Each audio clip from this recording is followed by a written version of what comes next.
artificial intelligence, spatial recognition, different ways that that kind of software can be incorporated into our lives and how it's being utilized. And the smart city is one of those applications. And we're going to discuss that and so much more because we have an expert here joining us right now. We have Akif Ekin, who is the president of Ekin. Thank you so much for joining us.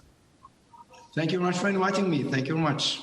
Excited to talk about this. I think this is a very interesting platform, interesting utilization, and how we're seeing our lives change through the use of software and basically mass data. And I want to talk to you just to get a kind of a base level to explain what Ekin is and what your company is doing, and then we'll talk about some of these specific products.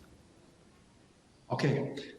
Ekin is working for more than 20 years on safe city solutions. And now in the last few years, we have changed to smart city solutions. So we are using AI to make our city safer and smarter. That's actually basically what we're doing. And so talking about it from that standpoint and using AI to make our cities safer and smarter, can you give some examples of what maybe is being utilized now, what somebody would see normally out there, and then where we're going with that? So maybe an example like a traffic light or something like that? Okay, traffic light is a good example. So imagine a traffic light today. The traffic light today is used only to show green, orange, or red light. So with our technology, it will be sensing the traffic, the length of the cars waiting for the red light to turn to green.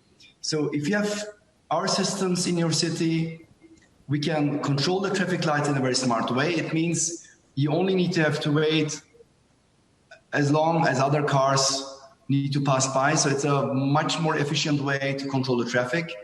And along with that, it gives you much more data about the vehicles which are passing, the vehicle sizes, classes.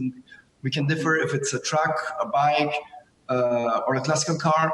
And the city can use all this data to make traffic planning much more efficient and on time, and a very fast and accurate data, actually. Certainly something I think we could all agree with, that better, more efficient traffic is great for all of us. Nobody likes being stuck at lights. So certainly a good example there of just kind of a base level of using artificial intelligence to try to do that. Now, I know in particular for your company, and I want to start talking about this, some of your other solutions, that you are working with police departments and law enforcement for different kinds of technology that you can employ. Can you talk about what those are? So actually, it's everything what we sense on the road. One, as I described before, is for making the traffic smarter. The other one is to make the traffic safer. So we are following the vehicle which are in sight, and if one vehicle is overspeeding in a, let's say, dangerous area, school zone area, or any place where it's important, we can automatically trigger and get a video and picture of the cars who are overspeeding. We do have evidence of cars who are crossing red lights. So actually, these technology is used in many cities to avoid accidents and to save lives. So that's one of the feature. The other thing is we can use it to count people and to identify if it's a male or female, alongside with age estimation. That means you can generate any kind of statistical data to know who's walking in your city, at what time, which area, to serve them better in a better way, actually.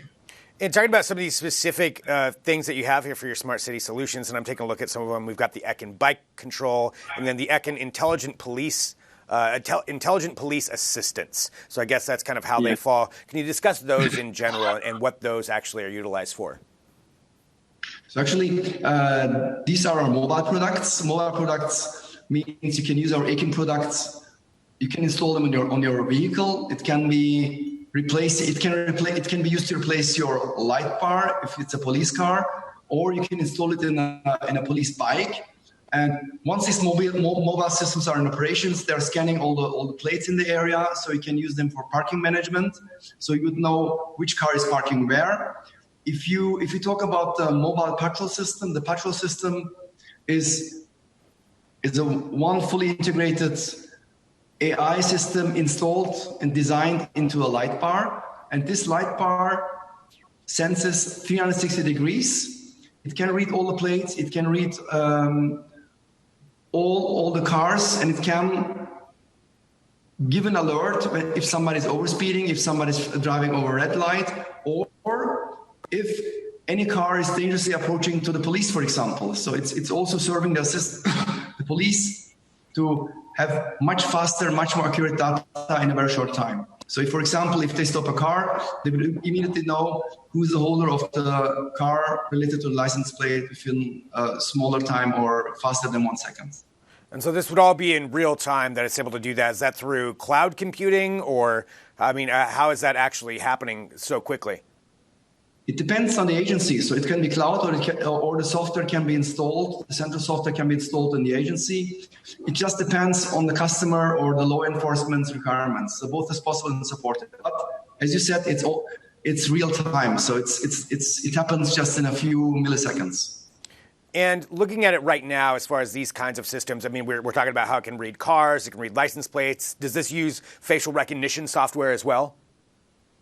Yes, we do have facial recognition. So in areas where the law is allowing facial recognition, or once there's a big threat, facial recognition can be activated.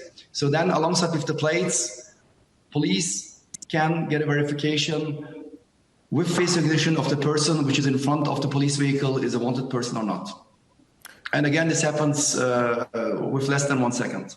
Okay, and like you said, there's places where that's legal, where that's part of what they're doing. Looking at this going forward, where do you see this kind of technology being utilized? Like, say, take an example of a city 5 years from now. I mean, clearly we'll have things for the traffic control that can be in there. This recognition software. Like, how widespread would this be, and what would a city look like 5 years from now? So we have a product, we call it Ekin Spotter. It's a city furniture. So I believe that in 5 years, we'll have many smart poles in the city. And it's part of our philosophy and design. So we're designing all the products. These products are very slim. It's the slimmest product in the market. So if you think of a pole which is smart, which can identify license plates or count vehicles, it has only diameter about 9 inches, which is very small. And this utility is a smart city enabler. So it means you cannot use it only for face recognition, for surveillance, or for car counting, people identification. You can use it as a smart city tool. So it measures the air quality.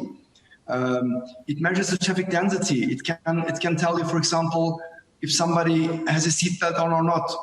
It can tell you if somebody is wearing a helmet or not. So you have many features which you can use in a city. And I think the features for enforcement will be covering only 1 to 2%.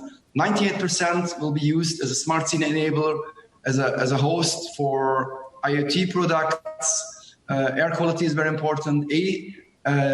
Sound quality, it means high sound, high noises, any dangerous sounds will be very important. So we are delivering a smart city enabler for the city. So I believe that the numbers of systems in a city will be increasing, and they will be serving for, let's say, for a better traffic flow, for a better Wi-Fi coverage or similar things, or for charging your e-car. So you can use the same pole for many, many other things. And one of the most important thing is it's going to be part of the city design. So it's not another, it's one design having all. So it means it shall look good in your city.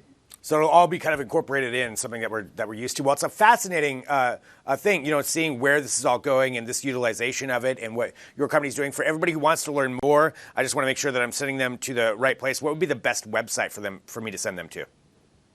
Yes, it's ekin.com. So ekin.com would be our webpage.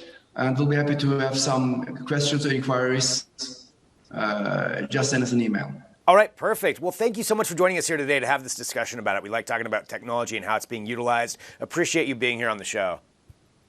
Thank you very much. Have a great day. You too.